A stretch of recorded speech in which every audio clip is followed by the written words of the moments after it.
바울은 1절에서 자신이 그리스도의 종이요 사도로 부르심을 받아 하나님의 복음을 위하여 특정함을 입었다라고 자기를 소개했습니다. 그리고 2절부터 4절에 걸쳐서 그 복음이 무엇인지, 그 복음의 내용인 그리스도가 어떤 분이신지에 대해서 설명을 했습니다. 자, 이제 5절에서는 그분이 자신에게 맡기신 복음 전파의 사명에 대하여 이야기합니다. 이 짧은 한 구절에서 자신의 사역의 동력이 무엇인지, 또한 이 사역의 목적이 무엇인지, 그리고 이 사역을 감당하는 동기가 무엇인지를 잘 보여주고 있습니다. 바로 바울 사도의 사명 선언이라고 할 수 있어요. 우리 모두가 복음을 증거하고 주님의 몸된 교회를 세우도록 부름을 받았습니다. 하나님께서 맡기신 일은 반드시 하나님의 말씀의 원리대로 감당하도록 되어 있어요. 우리가 하나님을 예배할 때 오직 하나님만을 예배하라는 것이 1계명이고 하나님께서 주신 방법대로 예배하라는 것이 2계명이죠. 복음 사역도 똑같습니다. 오직 하나님의 뜻대로, 하나님께서 세우신 원리대로 하나님을 섬기도록 되어 있어요. 경기하는 자가 법대로 경기하지 아니하면 상을 얻지 못하리라 그랬습니다. 달리기 하는 사람들이 육상 선수가 아무리 빨리 달려도 그 레인을 벗어나 버리면 실격자가 되는 것입니다. 그렇듯이 우리도 주님께서 주신 사명을 감당할 때 우리가 어떤 힘으로 감당해야 될지, 그리고 또 어떤 목적을 이루어야 할지, 그리고 그 목적을 이루는 데 있어서 어떤 동기로 그 일을 감당해야 할지 성경에 정해 주셨어요. 그것이 오늘 이 본문에 나타나 있습니다. 본문을 통해서 함께 살펴보도록 합시다. 다시 한번 5절 말씀을 읽습니다. 다 같이 읽겠습니다. 그로 말미암아 우리가 은혜와 사도의 직분을 받아 그의 이름을 위하여 모든 이방인 중에서 믿어 순종하게 하나니. 자, 먼저 사역의 동력을 이야기하고 있어요. 그로 말미암아 라는 구절이 그것을 보여줍니다. 바울은 그리스도가 어떤 분인지에 대하여 증거하고 나서 그로 말미암아 자신이 은혜와 사도의 직분을 받았다라고 말합니다. 은혜와 사도의 직분은 이제 따로따로 이렇게 말을 했지만 같은 말을 뜻을 바꾸어 반복한 것입니다. 이게 이제 그 히브리 문법에 자주 사용되는 중언법이라고 하는 것이죠. 자신이 그리스도로 말미암아 은혜를 받았는데 그 은혜의 내용이 뭐냐? 바로 사도의 직분이라는 거예요. 그러니까 바울은 회심 사건과 사도로 부름받은 사건이 같죠. 그 회심한 사건이 바로 사도로 부르심 받은 사건이에요. 이 두 가지가 다 하나님의 은혜였죠. 그래서 은혜와 사도의 직분을 받았다 이렇게 이야기를 한 것입니다. 은혜라는 말은 이 성경을 이해하는 핵심적인 단어입니다.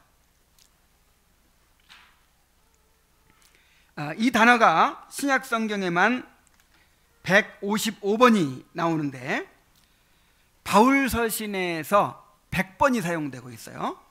그 가운데서 이 로마서에만 4분의 1인 24번이 사용됩니다.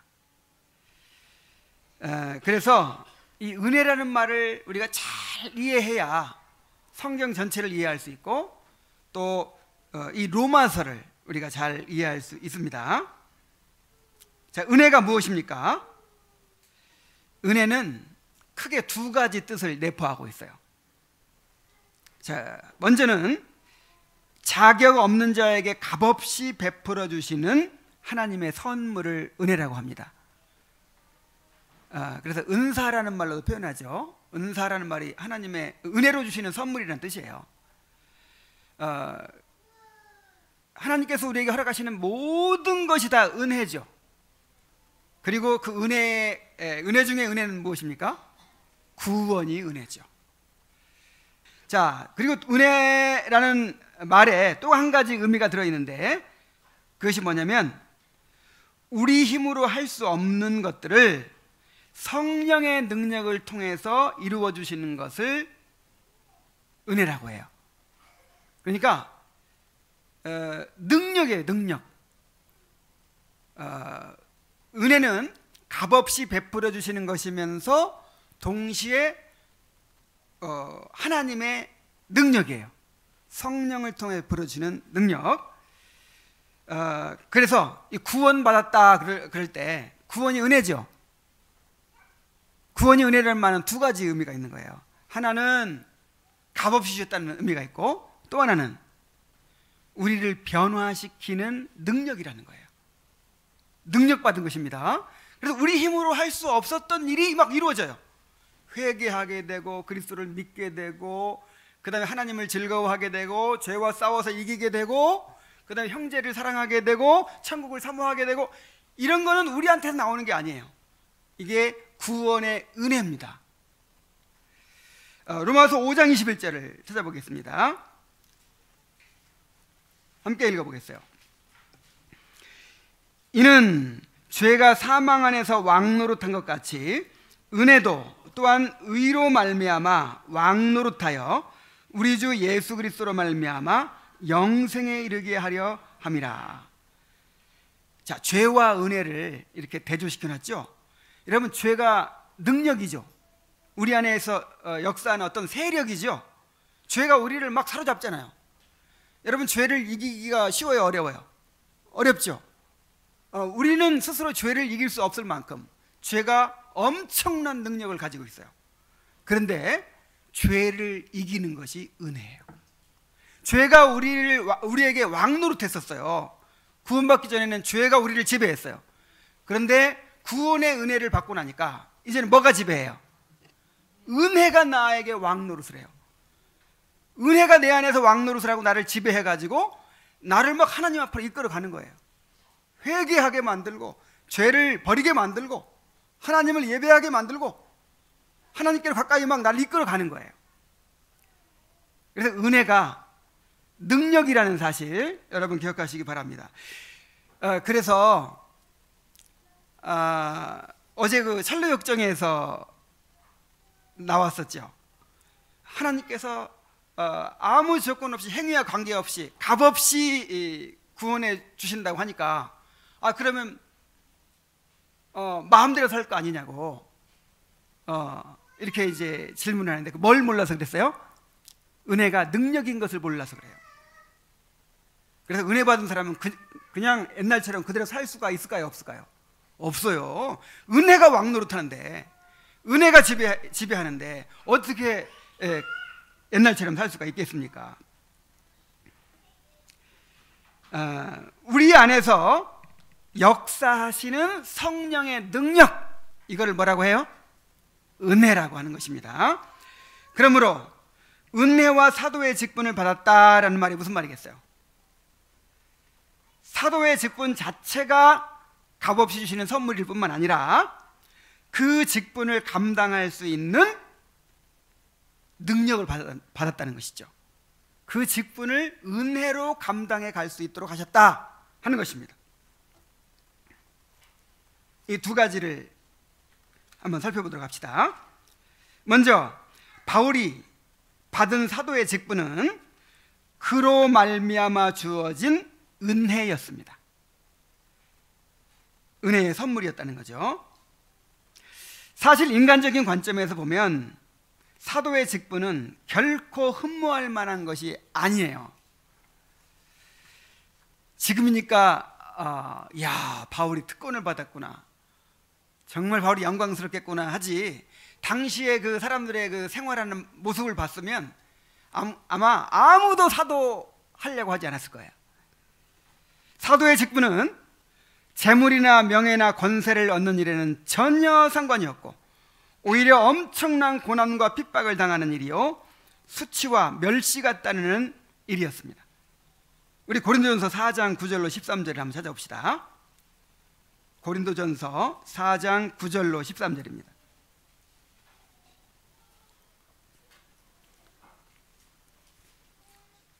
내가 생각하건대 하나님이 사도인 우리를 죽이기로 작정한 자 같이 끄트머리에 두셨으며 우리는 세계 곧 천사와 사람에게 구경거리가 되었노라. 우리는 그리스도 때문에 어리석으나 너희는 그것으로 그리스도 안에서 지혜롭고 우리는 약하나 너희는 강하고 너희는 존귀하나 우리는 비천하여 바로 이 시간까지 우리가 줄이고 목마르며 헐벗고 매맞으며 정처가 없고 또 수고하여 친히 손으로 일을 하며 모욕을 당한즉 축복하고 박해를 받은즉 참고 비방을 받은즉 권면하니 우리가 지금까지 세상의 더러운 것과 만물의 찌꺼기 같이 되었도다. 자, 사도가 이런 신세예요. 하나님께서 사도를 특히 바울 사도를 죽이기로 작정하는 자 같이 끄트머리에 두셨다. 세상의 가장 밑바닥에 두셨다. 그래서 세상의 더러운 것과 만물의 찌꺼기 같이 되었다. 우리가 음식 찌꺼기 이렇게 싸가지고 막 코를 막 쥐고 막 갖다 버리죠. 그런 찌꺼기처럼 그런 취급을 받는 거예요, 사도가. 그러나 바울은 이러한 사도의 직분을 하나님께서 자신에게 주신 은혜의 선물로 여겼어요. 가장 영광스럽고 가장 큰 하나님의 자비와 긍휼의 선물로 여겼어요. 우리 에베소서 3장 7절로 8절도 한번 찾아봅시다. 에베소서 3장 7절로 8절입니다. 이 복음을 위하여 그의 능력이 역사하시는 대로 내게 주신 은혜의 선물을 따라, 내게 주신 하나님의 은혜의 선물을 따라 내가 일꾼이 되었노라. 바울 사도가 하나님의 일꾼으로 부름받은 것이 그냥 된 것이 아니라 하나님의 능력으로 된 것이고, 그 다음에 은혜의 선물로써 주어진 것이다, 이렇게 고백하고 있어요. 모든 성도 중에 지극히 작은 자보다 더 작은 나에게 이 은혜를 주신 것은 측량할 수 없는 그리스도의 풍성을 이방인에게 전하게 하시고 영원부터 만물을 창조하신 하나님 속에 감추어졌던 비밀의 경륜이 어떠한 것을 드러내게 하려 하심이라. 자, 디모데전서 1장 12절부터 13절까지도 한번 찾아봅시다. 디모데전서 1장 12절부터 13절입니다. 나를 능하게 하신 그리스도 예수 우리 주께 내가 감사함은 나를 충성되이 여겨 내게 직분을 맡기심이니 내가 전에는 비방자요 박해자요 폭행자였으나 도리어 긍휼을 입은 것은 내가 믿지 아니할 때에 알지 못하고 행하였음이라 그랬어요. 자, 바울은요 자기가 사도로 부르심 받은 거에 대해서 늘 감사하는 마음을 가졌어요. 내가 어쩌다 사도로 부름받아가지고 이 고생을 하나. 나도 가정을 가지고 정말 남부럽지 행복하게 살 수 있었는데, 사람들이 존경을 받으며 살 수 있었는데, 내가 어쩌다가 사도로 부르심 받아가지고 그렇게 만물에 찢기 노릇을 하나, 찢기 취급을 당하나, 이렇게 맨날 감옥에 갇히고 맨날 매맞고 헐벗고 굶주리고 이렇게 살아가야 되나, 막 한탄하면서 원망하면서 그렇게 섬기지 않았어요. 조금만 참자, 막 이를 악물고 그렇게 섬기지 않았어요. 늘 감사가 있었어요. 마음에 큰 감격을 가지고 나를 사도로 삼아주신 것, 나를 일꾼으로 불러주신 그 은혜에 대해서 큰 감격을 가지고 섬겼다 이 말이에요. 왜 그랬을까요? 바울은 주님을 대적하고 교회를 핍박하던 비방자요, 박해자요, 폭행자였습니다. 그런데 주님이 이 죄인의 괴수와 같은 사람을 사도로 불러주셨어요. 그리하여 측량할 수 없는 그리스도의 풍성을 이방인에게 전하게 하시고 영원부터 만물을 창조하신 하나님 속에 감추었던 비밀의 경륜을 드러내게 하셨습니다. 그러니까 자기가 얼마나 자격 없는 죄인지를 이제 깨달았고, 우리 주님이 얼마나 존귀하신 분인지, 그리고 주님이 맡겨주신 이 복음이 얼마나 놀라운 능력이고 영광인지, 이 복음을 증거해서 하나님의 영광을 드러내는 일이 얼마나 영광스러운 일인지 이걸 이제 깨달으니까 그렇게 고생하고 수고하고 그렇게 쓰레기 취급을 받으면서도 너무 감사한 거예요.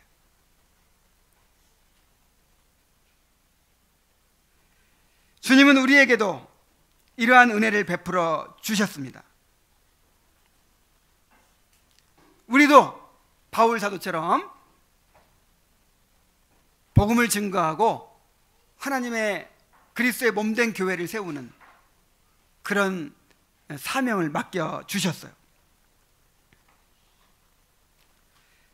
죄 가운데 살다가 영원히 멸망할 수밖에 없는 우리들을 구원해 주시고 영광의 하나님을 예배하는 거룩한 제사장이 되게 해 주셨습니다. 이 세상에 무가치하고 헛된 것들만 쫓다가 허무하게 인생을 마칠 수밖에 없는 우리들을 하나님께서는 긍휼로 불러주시고 우리에게 복음을 맡겨주셨어요. 우리에게 그리스도의 이름을 맡겨주셨어요. 주님의 몸된 교회를 세우는 사명을 맡겨주셨습니다. 하나님은 우리에게 이토록 큰 은혜를 주신 이유가 무엇이겠습니까? 왜 우리 같은 사람한테 이런 큰 선물을 주셨겠어요? 기뻐하면서 감사하면서 그 은혜에 감격하여서 주님을 섬기도록 하시려고 우리 같은 사람들을 이렇게 불러주신 것입니다. 그런데도 우리는 이러한 감격과 기쁨을 잃어버릴 때가 얼마나 많습니까? 주님을 예배하고 섬기는 일을 큰 특권으로 여기기보다 마치 주님을 위해 큰 희생이라도 하는 것처럼 그렇게 여길 때가 얼마나 많습니까? 주님을 위해 자신을 드릴 수 있다는 것에 대하여 기뻐하기보다 조금만 힘들어도 불평하고 원망하면서 그렇게 냉랭한 마음으로 차가운 의무감으로 그렇게 섬길 때가 얼마나 많습니까? 때로는 우리가 행한 일들을 내세우고 또 공로의식을 가지기조차 해요.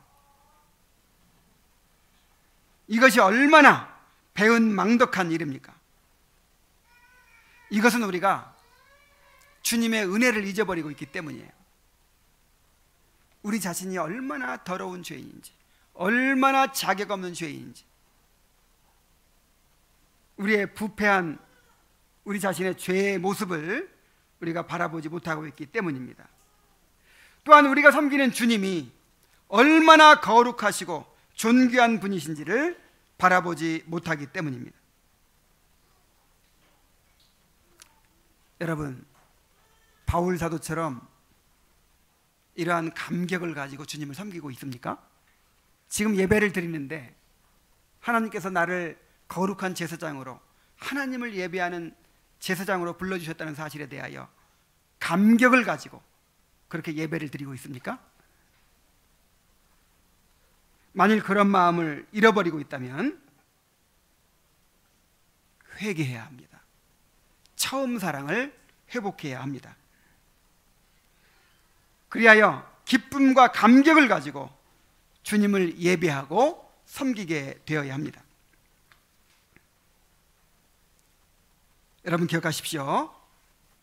하나님께서 우리에게 사명을 맡겨주시고 주님을 예배하고 섬길 수 있게 해주신 것은 은혜로 주신 선물입니다. 이 놀라운 은혜의 선물을 감사하시고 소중하게 여기시기 바랍니다. 자, 또한 은혜와 사도의 직분을 받았다라는 말은 사도의 직분을 감당할 수 있는 은혜를 받았다, 사도의 직분을 감당할 수 있는 능력을 받았다, 그런 뜻입니다. 바울은 철저하게 하나님의 은혜를 의지하여 일했습니다. 내가 이 보배를 질그릇에 가졌다 그랬어요. 그러니까 자기의 육신과 자기의 그런 인간적인 능력은 질그릇이라고 생각을 했어요. 그리고 능력이 어디서 나와요?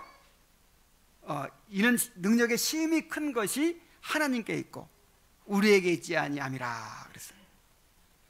오직 능력이 하나님께 있고 자신에게 있지 않다는 것을 철저하게 깨달은 사람이에요. 골로새 1장 28절로 29절 한번 찾아봅시다. 골로새 1장 28절로 29절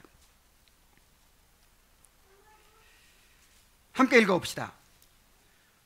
우리가 그를 전파하여 각 사람을 권하고 모든 지혜로 각 사람을 가르침은 각 사람을 그리스도 안에서 완전한 자로 세우려 함이니 이를 위하여 나도 내 속에서 능력으로 역사하시는 이의 역사를 따라 힘을 다하여 수고하노라. 자, 바울은 내 힘으로 된다고 생각하지 않았어요. 항상 하나님의 능력으로 된다고 생각했기 때문에 무엇을 따라서 일했다고요? 내 속에서 능력으로 역사하시는 이의 역사를 따라서 수고했다고요. 그러니까 내 속에 능력으로 역사하시는 이의 역사가 없으면 사역의 열매가 있어요, 없어요? 헛수고가 되는 거예요. 아무리 열심히 해도 한 사람도 회심시킬 수 없고 한 사람도 변화시킬 수 없는 거예요. 하나님께서 행하시는 이 일에 내가 도구로 쓰임받는다라고 생각하면서 사역을 했어요. 빌립보서 3장 3절에 보면은 하나님의 성령으로 봉사하며 그리스도 예수로 자랑하고 육체를 신뢰하지 아니하는 우리가 곧 할례파라 그랬어요. 그러니까 이게 진짜 하나님의 일꾼이에요. 자, 보세요. 하나님의 성령으로 봉사하고 그랬어요. 자, 뭘로 봉사해요? 하나님의 성령으로. 주님의 일은 우리 힘으로 하도록 되어 있질 않아요. 우리 힘으로 하는 거, 내 열심으로 하는 거, 이거는 이 더러운 재물이에요. 하나님 앞에 받아들여질 수가 없어요. 성령의 능력으로 감당을 해야 돼요. 성막을 지을 때 부살렐이라든지 오홀리압이라든지 이런 기능공들이 있었어요.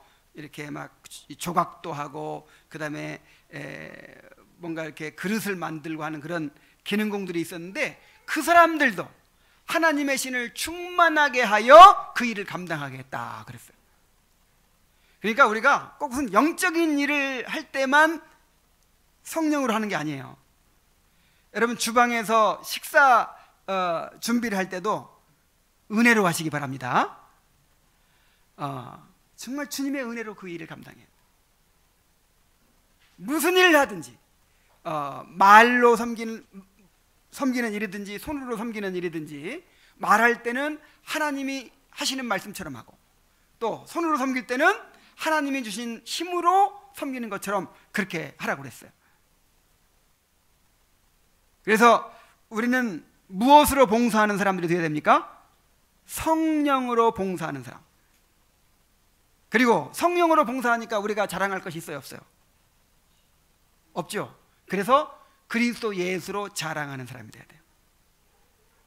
뭔가 좀 해놨다고 나를 자랑하고 누가 알아주기를 바라고, 이거는 지금 성령으로 봉사한 게 아니에요. 지금 자기를 위해서 자기 힘으로 자기 열심으로 그렇게 한 것이 분명합니다. 정말 은혜로 사역을 감당한 사람은 그리스도 예수만 자랑해요. 그리고 또 한 가지 특징이 뭐냐면 육체를 신뢰하지 않아. 그러니까 능력의 힘이 큰 것이 하나님께 있고 나에게 있지 않다는 것을 알기 때문에 내가 능력이 많고 적은 것이 문제가 돼야 안 돼요? 안 되는 거예요. 뭐 내가 실력이 있다고 해서 더 큰 일을 막 이루는 것도 아니고, 내가 무슨 실력이 부족하다고 해서 또 일이 안 이루어지는 게 아니에요. 누구한테 달려 있어요? 하나님께 달려 있어요. 그래서 뭐 가방끈이나 좀 길다고, 또 무슨 재능이 좀 있다고, 말을 잘한다고 그렇게 의시되고 우월감 가질 것도 없고, 나는 남보다 뭐 배우지를 못했다, 나는 남보다 무슨 능력이 없다, 그래가지고 그렇다고 해서 열등감을 가질 필요도 없어요. 우월감이나 열등감이나 똑같은 거예요. 다 지금 자기 육체를 신뢰하고 있는 거예요.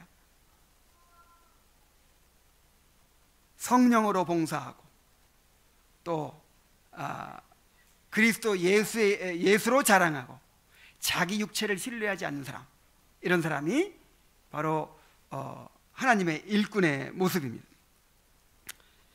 그래서 이렇게 하나님의 능력을 의지하여 일을 하니까 아무리 많은 일을 이루었어도 모든 일이 다 하나님의 은혜로 된 것임을 바울은 고백을 합니다. 고린도전서 15장 9절로 10절을 한번 찾아봅니다. 고린도전서 15장 9절로 10절 함께 읽어봅시다. 시작. 나는 사도 중에 가장 작은 자라. 나는 하나님의 교회를 박해하였으므로 사도라 칭함받기를 감당하지 못할 자니라. 그러나 내가 나된 것은 하나님의 은혜로 된 것이니 내게 주신 그의 은혜가 헛되지 아니하여 내가 모든 사도보다 더 많이 수고하였으나 내가 한 것이 아니요 오직 나와 함께 하신 하나님의 은혜로라. 자, 은혜라는 말을 계속 반복하고 있죠. 내가 모든 사도보다 더 많이 수고했는데 이것이 내가 한 것이 아니다. 누가 한 것이라고요? 하나님의 은혜로 된 것이다. 은혜가 그렇게 하게 만든 것이다. 그래서 그렇게 많은 사역을 했지만 모든 사도들보다 가장 전도를 많이 하고 교회를 많이 세우고 고난을 많이 받고 가장 많은 일을 했어요. 그런데 결코 자기를 내세우지 않는 거예요. 결코 자기를 자랑하지 않는 거예요. 로마서 15장 18절을 봅니다.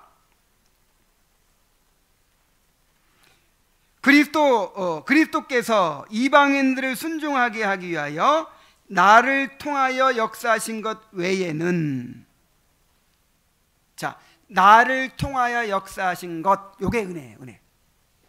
하나님께서 나를 통해 역사하신 것, 이게 뭐라고요? 은혜. 이 은혜 외에는 내가 감히 말하지 아니하노라.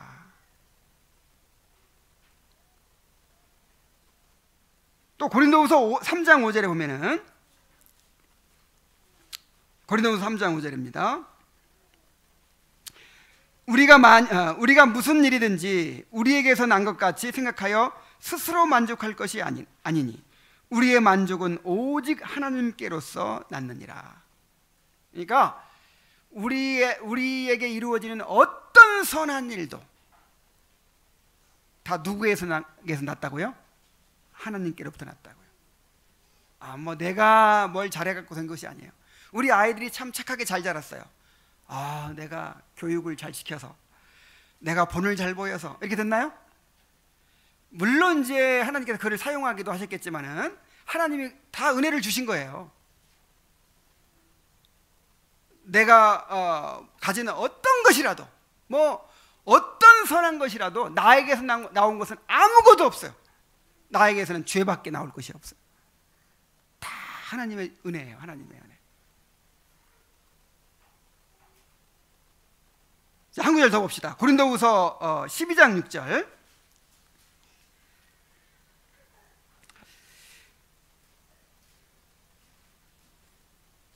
자, 함께 읽겠습니다. 내가 만일 자랑하고자 하여도 어리석은 자가 되지 아니할 것은 내가 참말을 함이라. 그러나 누가 나를 보는 바와 내게 듣는 바에 지나치게 생각할까 두려워하여 그만두노라. 야, 바울 사도 보세요. 그러니까 있는 사실을 그대로 이야기할 수 있잖아요. 근데 그거조차 안 해.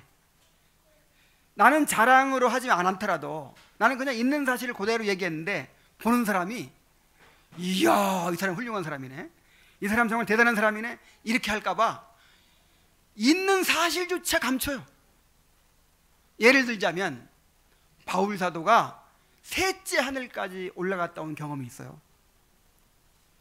그것을 14년 만에 공개를 합니다. 만약에 그런 체험이 있으면 어떻게 하겠어요? 막 셋째 하늘까지 올라갔다 온 그런 놀라운 경험을 했으면 이야, 내가 이런 경험을 했다고 막 자랑하겠죠. 어디 가서 말씀 전할 때 여러분, 제가 셋째 하늘까지 올라갔다 온 사람입니다, 그러면 그냥 막 부흥강사로 여기저기서 다 초청할 거 아니에요. 엄청난 권위잖아요. 근데 그것을 14년 만에 공개를 해요. 그것도 어쩔 수 없이 이제 거짓 사도라는 그런 이제 비판 때문에 교회가 무너지게 생겼으니까 교회를 위해서 어쩔 수 없이 내가 하나님의 사도인 것을 입증하기 위해서 그렇게 이야기를 합니다.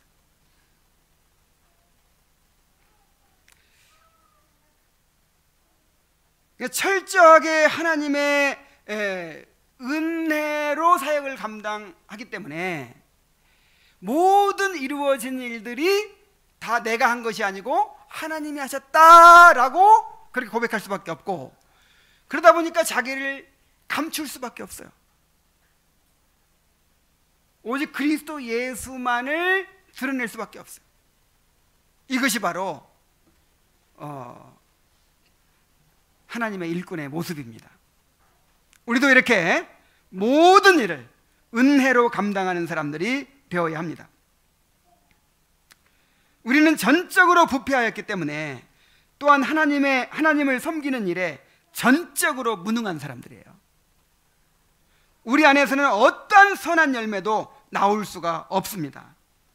우리가 최선을 다해서 행한 의도 하나님 보시기에 뭐 같다 그랬어요? 우리의 의는 다 더러운 옷 같다, 누더기 같다, 걸레 같다 그랬어요. 성화를 이루어가는 일도, 주님을 섬기는 일도 우리 스스로는 주님께서 받으실 만한 것을 아무것도 이루어낼 수 없습니다.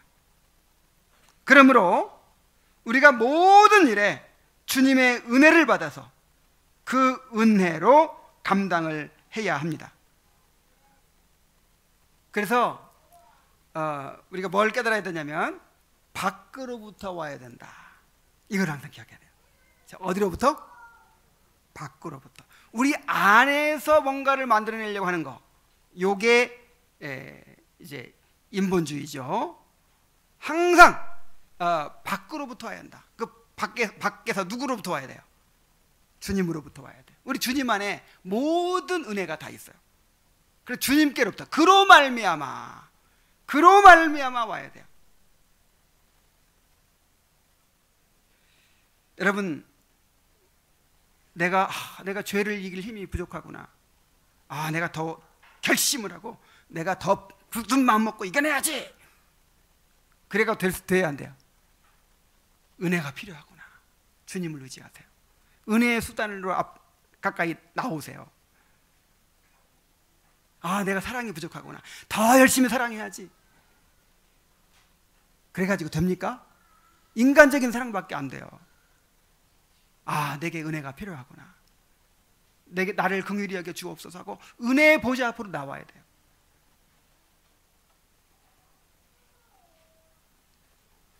항상 밖으로부터, 어디로부터? 밖으로부터.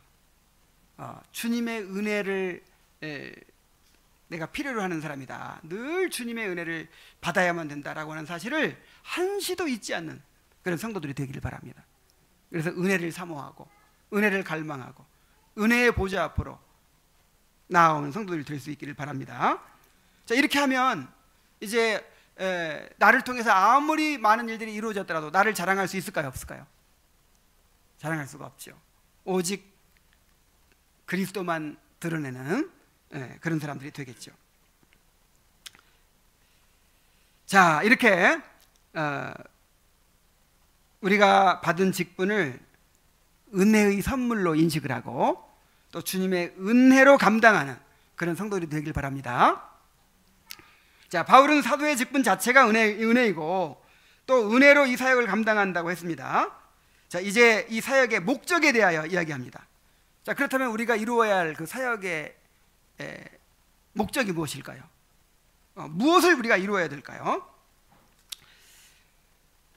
바울은 자신이 감당하고자 하는 사역의 목적을 이렇게 얘기해요.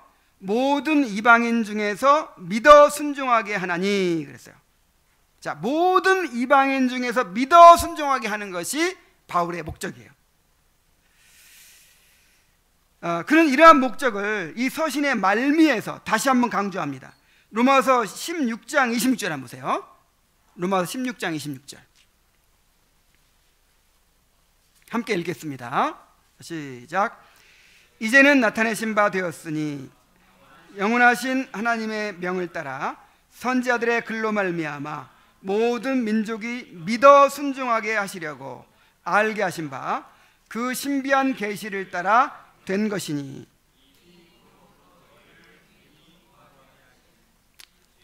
자, 여기도 어떻게 한다고요? 믿어 순종하게 한다. 이게 바울 로마서를 처음 시작할 때도 내가 믿어 순종하게 하려고 한다. 그리고 로마서를 마치면서도 믿어 순종하게 하려고 한다. 그리고 15장 18절에도 그랬죠. 그리스도께서 이방인들을 순종하게 하기 위하여 나를 통해서 역사하신 것 외에는 내가 감히 말하지 아니하노라. 자, 그리스도께서 이방인들을 뭐하게 하기 위하여? 순종하게 하기 위하여. 그러니까 바울 사도의 이 복음을 증거하는 목적이 뭐예요? 복음을 증거해서 무엇을 이루겠다는 거예요? 사람들을 하나님께 순종하게 만들겠다 이거죠. 사람들을 하나님 앞에 순종하게 만드는 것이 목적이에요. 원래 우리가 하나님께 순종하며 살도록 지음받았는데 다 자기가 하나님 노릇하느라고 양처럼 제 길로 가버렸잖아요. 그래서 그들을 다시 돌이켜서 하나님께 순종하도록 만드는 것이 복음 전도의 목적이라 이 말이에요. 이 목적이 분명했어요. 자, 그런데 이 순종은 율법적인 순종이 아니라 믿음에서 나오는 순종입니다. 믿어 순종하게 한다는 말은 믿음으로 순종하게 한다 그런 뜻이에요. 자, 우리가 하나님의 심판과 징계가 두려워서 순종할 수 있죠. 그리고 뭔가를 얻어내기 위해서 순종할 수 있죠. 그리고 내 의를 세우기 위해서 순종할 수 있죠. 이런 순종은 온전한 순종이 되지도 않을 뿐만 아니라, 자, 왜 온전한 순종이 안 되죠? 하나님이 원하시는 것이 뭐예요? 마음을 다하고 뜻을 다하고 목숨을 다해서 주 너희 하나님을 사랑하라. 이게 율법의 강령이잖아요. 그러니까 우리의 모든 예배와 섬김은 하나님을 사랑하는 것이어야 돼요. 자발적으로 기쁨으로 하나님을 사랑해서 순종해야만 돼요. 그런데 그러한 순종은 나한테서 나와요, 안 나와요? 네, 은혜를 통해서만 가능해요. 그 은혜는 누구로부터 받아요? 그로부터, 그리스도로부터 와요. 자, 그리스도로부터 오니까 그리스도를 믿어야 되죠. 그래서 믿어 순종하게 하는 거예요. 그리스도를 믿고 은혜를 받아서 이제 하나님을 순종하는 자가 되게 하는 것, 이것이 바울 사도의 사역의 목적이었습니다. 자, 이를 통해서 믿음과 순종은 결코 분리될 수 없다는 것을 알 수 있어요. 자, 루터는 오직 믿음으로 의롭다함 받는다고 주장하고 종교개혁을 일으켰죠. 그 루터가 이런 말을 했습니다. 우리는 믿음으로만 구원받았다. 하지만 우리를 구원하는 믿음은 결코 홀로 있는 것이 아니다. 그 믿음은 반드시 위대하고 기쁘고 의심치 않는 순종을 동반한다. 그랬어요. 자, 웨스트민스터 신앙고백서 11장 2항에 보면은 믿음은 그리스도와 그의 의를 받아들여 그를 의지하게 하는 칭의의 유일한 방편이다. 그렇지만 그 믿음은 의롭다 칭함을 받은 성도 안에 단독적으로 존재하는 것이 아니라 항상 다른 모든 구원의 은사들을 수반하고 있다. 그것은 죽은 믿음이 아니라 사랑으로 역사하는 살아있는 믿음이다. 그러니까 믿음으로만 구원받습니다. 믿음으로만 의롭다함을 받습니다. 근데 그 믿음은 혼자 있는 게 아니에요. 사랑으로 역사하는 믿음이에요. 순종의 열매를 낳는 믿음이에요.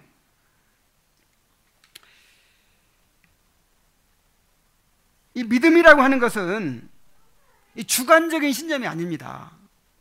믿음이 내가 어떤 사실을 그렇다고 이렇게 인정하는 것, 예수님 십자가 달려 죽으셨다고 내가 이렇게 확고하게 믿는 것, 이것만이 아니에요. 이런 주관적인 신념이 아니라고요. 믿음은 어떤 대상과 연결되어 있어요. 누구를 믿는 거예요. 누구를 믿는 거죠? 그리스도를 믿는 거예요. 그리스도를 나의 하나님, 나의 왕으로 받아들이고 그리스도께 내 삶을 의탁하고 그리스도를 주인으로 섬기고 살아가는 것이 믿음이에요. 그래서 믿음은 반드시 순종을 낳게 되어 있습니다. 순종이 없는 믿음은 자기 혼자서 가진 신념이지 이건 절대로 참된 믿음이 아니에요. 그래서 야고보서 2장 17절에 행함이 없는 믿음은 그 자체가 어떻게 된 것이다? 죽은 것이다.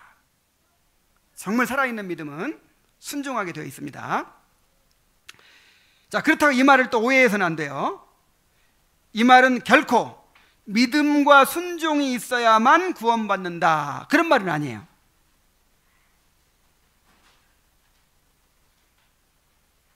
자, 믿음과 순종이 있어야 구원받는다, 이 말이 맞아요, 틀려요? 절대 이거 아닙니다. 오직 뭘로만 구원받아요? 믿음으로만 구원받는데 그 믿음, 그렇게 믿음으로만 구원받은 사람은 뭐가 따른다? 순종의 열매가 따른다. 그 말이 그 말 같은데 그 말이 아니에요. 하늘과 땅 차이예요. 이 차이 때문에 종교개혁이 일어난 거예요. 믿음과 순종을 분리시켜서 순종이 전혀 없는데 나는 믿음이 있다고 주장하는, 구원에 확신이 있다고 주장하는 그런 구원파 같은 사람들도 잘못된 거예요. 이거는 믿음과 순종을 분리시키는 거죠. 근데 반대로 믿음과 순종이 함께 있어야 구원받는다 하고 순종도 구원의 조건으로 갖다 붙이는, 이게 믿음과 순종을 혼합시키는, 이것도 이단이에요.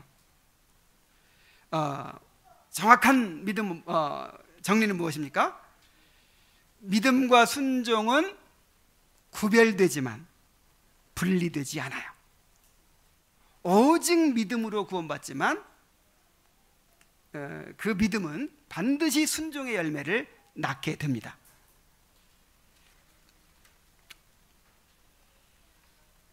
자, 바울은 자신의 사역의 목적이 이렇게 모든 이방인들을 믿어 순종하게 하는 것이라고 했습니다. 이것은 우리에게 주어진 사명이기도 합니다.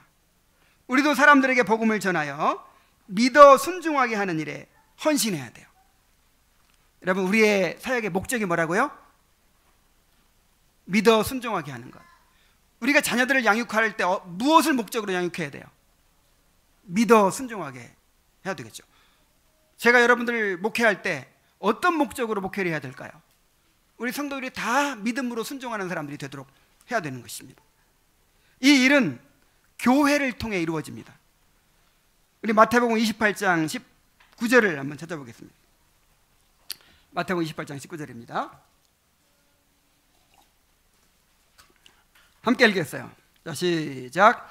그러므로 너희는 가서 모든 민족을 제자로 삼아 아버지와 아들과 성령의 이름으로 세례를 주고 내가 너희에게 분부한 모든 것을 가르쳐 지키게 하라. 자, 이 말씀은 사도들과 또 사도들을 이어서 교회를 치리하게 될 사역자들에게 주신 명령입니다.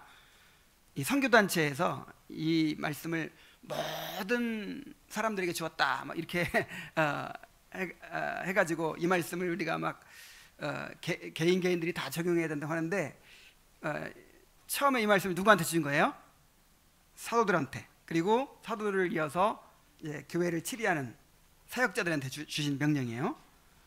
그러니까 세례를 주라고 했고, 또 가르쳐서 지키게 하라고 이 권징을 또 말씀하신 것이죠.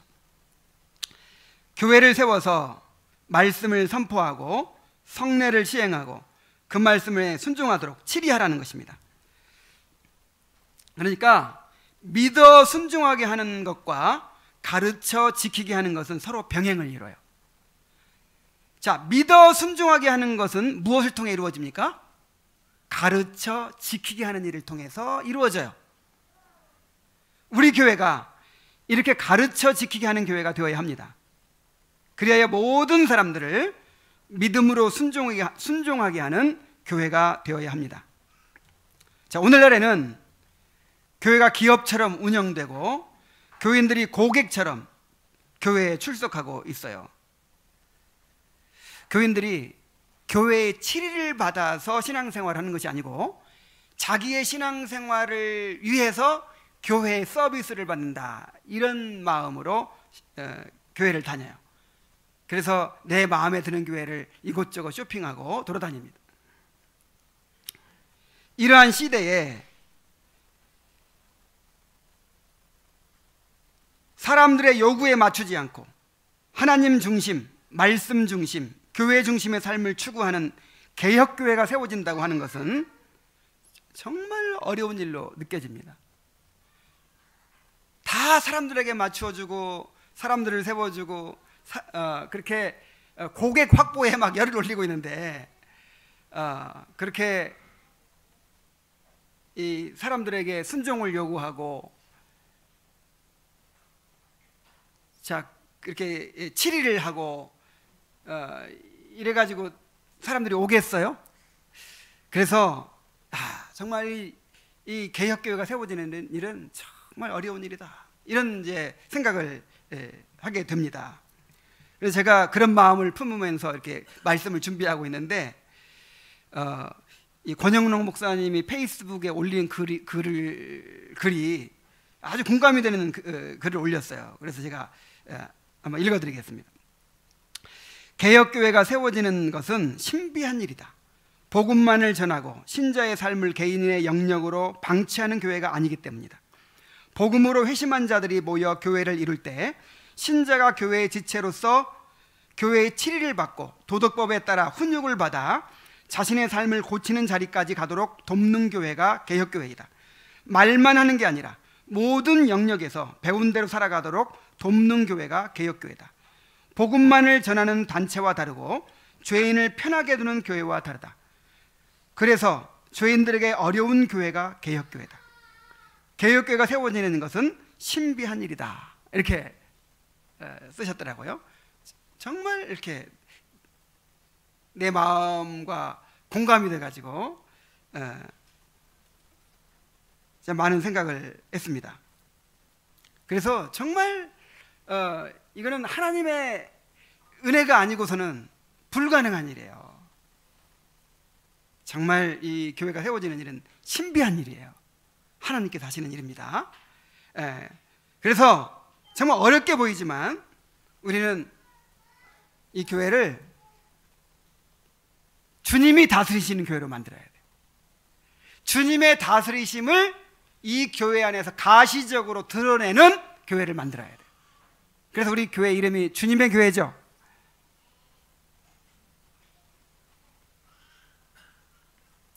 우리 교회가 가르쳐 지키는 교회가 되고 또 믿음으로 순종하는 성도들이 되는 것이 우리의 목적입니다. 여러분, 이 목적을 잘 기억하시기 바랍니다. 그러니까 우리 각자가 다 믿어 순종하는 사람들이 되어야 되겠고, 우리 교회가 가르쳐 지키게 함으로 믿어 순종하게 하는 그런 교회가 되도록 우리가 함께 세워가야 되는 거예요. 자, 이제 목적을 우리가 살펴봤습니다.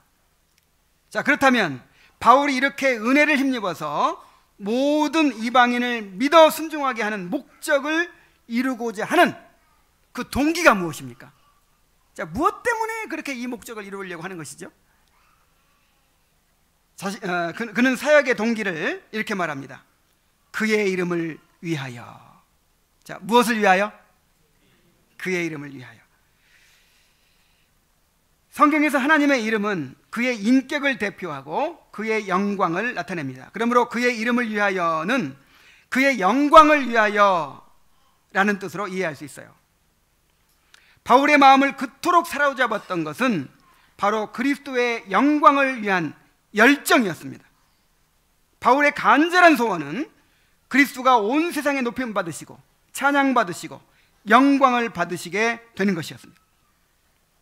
하나님은 우리를 구원하기 위하여 십자가에 달려 죽으신 그리스도를 지극히 높여 모든 이름 위에 뛰어난 이름을 주사 하늘에 있는 자들과 땅에 있는 자들과 땅 아래에 있는 자들로 모든 무릎을 예수의 이름에 꿇게 하시고 모든 입으로 예수 그리스도를 주라 시인하여 하나님 아버지께 영광을 돌리게 하셨습니다.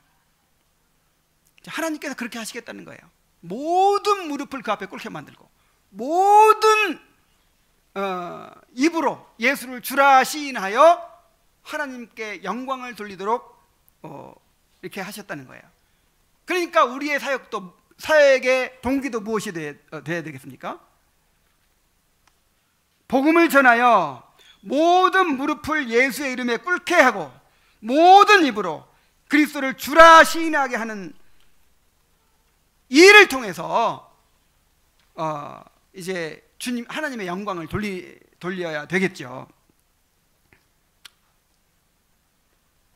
우리도 무슨 일을 하든지 주님의 영광을 위하여 행하는 사람들이 되어야 합니다. 여러분, 바울 사도가요, 내가 교회 많이 세워야겠다, 교회를 키워야겠다, 더 많은 사람들을 구원해야겠다, 이거 자체가 목적이 아니었어요. 왜 그렇게 하고자 했느냐, 이것이 중요하죠. 모든 무릎을 예수의 이름에 꿇게 만들고 모든 입으로 예수를 주라 시인하게 만들기 위해서예요.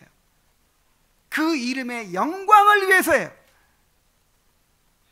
시편 23편에서 주님께서 우리의 영혼을 소생시키시고 의의 길로 인도하시는 목적이 뭡니까? 자기 이름을 위하여. 무엇을 위하여? 자기 이름을 위하여. 그러니까 우리도 누구의 이름을 위하여 살아야 돼요? 그리스도의 이름을 위하여 살아야겠죠. 구원이 인간의 행위에 달려있지 않고 처음부터 끝까지 주님의 은혜로만 이루어지는 이유가 무엇입니까? 사람들에게 복음을 전파하여 믿어 순종하게 하는 일이 오직 주님의 은혜로만 이루어지는 이유가 무엇입니까? 그것은 바로 오직 그리스도께서만 영광을 받으셔야 하기 때문입니다. 그러므로 우리도 우리의 이름이 아니라 주님의 이름을 위하여 모든 일을 해야 합니다. 무슨 일을 하느냐보다 그것을 왜 하느냐가 더 중요한 거예요. 아무리 선한 일을 하더라도 그 일이 자기 이름을 내고 자기 의의를 쌓기 위한 일이라면 그 일은 결코 주님께 인정받을 수가 없을 것입니다. 우리는 우리의 이름이 아니라 그분의 이름을 위한 열정을 가져야 합니다. 그분의 이름을 위하여 시기하고 질투해야 합니다. 사람들이 주님의 이름을 알지 못하는 것을 괴로워해야 합니다. 주님의 이름이 무시당할 때 상처를 받고 주님의 이름이 모욕을 당할 때 분개해야 합니다. 무슨 일을 하든 그 일을 통해서 오직 주님의 이름이 높임을 받고 영광과 존귀를 받게 되기를 열망해야 합니다. 이 짧은 구절에서 그리스도가 두 번이나 언급되고 있는 것을 주목해 보십시오. 그로 말미암아, 그리고 그의 이름을 위하여.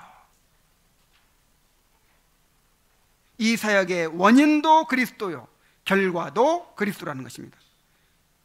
우리는 철저하게 주님의 은혜를 의지하여 일해야 하고 또한 그 결과로 주님께만 영광을 돌리는 그런 주님의 일꾼들이 되어야 할 줄로 믿습니다. 이제 결론을 맺겠습니다. 우리가 받은 사명의 원리를 한번 정리해 봅시다. 이 사역의 동력은 무엇입니까? 그로 말미암아입니다. 우리에게 이 일을 맡겨주신 것 자체가 은혜임을 알아야 하고, 또한 주님의 은혜로 모든 일을 감당하는 사람들이 되어야 합니다. 두 번째로, 이 사역의 목적이 무엇입니까? 믿어 순종하게 하는 것입니다. 가르쳐 지키게 하는 교회를 이루고 믿음으로 순종하는 성도들이 되어야 합니다. 세 번째로, 이 사역의 동기, 궁극적인 목적이 무엇입니까? 바로 그의 이름을 위하여입니다. 모든 일을 주님의 영광을 위하여 행하는 그런 교회가 되고 그런 성도들이 되어야 합니다. 기도하겠습니다. 하나님 아버지, 오늘 바울 사도의 사명 선언을 통해서 우리가 어떤 자원으로 주님의 사역을 감당하고 또한 어떤 목적을 이루고 또 그 목적을 이루어야 할 궁극적인 목적이 무엇인지를 깨닫게 해주신 것을 감사드립니다. 우리가 그로 말미암아 이 모든 사역을 이루게 하여 주옵소서. 복음을 증거하여 모든 사람으로 믿어 순종하게 하는 것이 우리의 목적이 되게 하여 주옵소서. 또한 이 모든 일이 결국 그의 이름을 위한 일이 되게 하여 주시옵소서. 예수님의 이름으로 기도하옵나이다. 아멘.